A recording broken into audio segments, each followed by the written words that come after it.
اپنے اس وقت کو ضائع کر دے گا.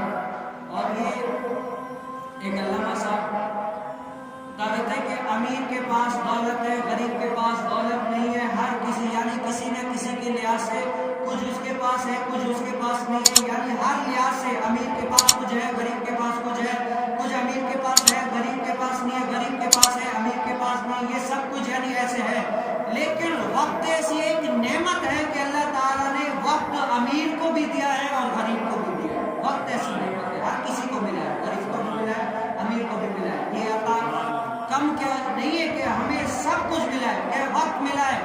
اب یہ اللہ تعالیٰ کی عطا ہے کہ ہم اس وقت کو اللہ تعالیٰ کی بندگی میں لگاتے ہیں یا فضولیات میں گزارتے ہیں. یہ ہمارے اوپر ہے کہ ہم کس میں گزارتے ہیں. اللہ تعالیٰ نے تو وقت دے دیا نا. یہ نہیں ہے کہ امیر کو وقت دیا غریب کو نہیں دیا. نہیں، امیر کو بھی وقت دیا ہے، غریب کو بھی وقت دیا ہے. سب کو وقت دیا ہے، ہر کسی کو وقت دیا ہے. کہ آپ دیکھیں کہ کس کی طرف آپ جو ہے نا وقت گزارتے ہیں، کہاں اپنا زیادہ تر وقت گزارتے ہیں. یہ ہر کسی کو ملا ہے. آپ انسان کے اوپر ہے کہ اپنا وقت کہاں گزارتا ہے. فضولیات میں گزارتا ہے یا رب کریم کی عبادت میں آ کر، ریاضت میں آ کر، بندگی میں آ کر، قرآن کی تلاوت میں آ کر، اپنے حبیب علیہ السلام پر درود و سلام پڑھ کر، غریبوں محتاجوں کی مدد کر کے، یا اللہ تعالیٰ کے در میں آ کر استغفار توبہ کرنے میں گزارتے. کہاں گزارتا ہے؟ یا ہوٹلوں چوکوں گھروں پر ایسے فضولیات موبائلوں میں کہاں گزارتا ہے؟ یہ تو اللہ تعالیٰ کی عطا ہے، وقت مل گیا. اب خرچ کرنا انسان کے اوپر ہے، کہاں گزارتا ہے. آپ خوش قسمت ہے کہ اللہ تعالیٰ نے آپ کو یہ جو وقت کی نعمت دی ہے نا، وہ مسجد میں آ کر گزارتا ہے.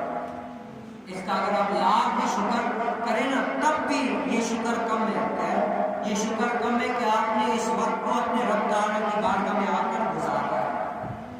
یہ کم شکر ہے. ورنہ اس بارے میں جو ہے نا کل بروز قیامت ذرے ذرے کا حساب ہوگا. اس وقت کا بھی حساب ہوگا کہ اگر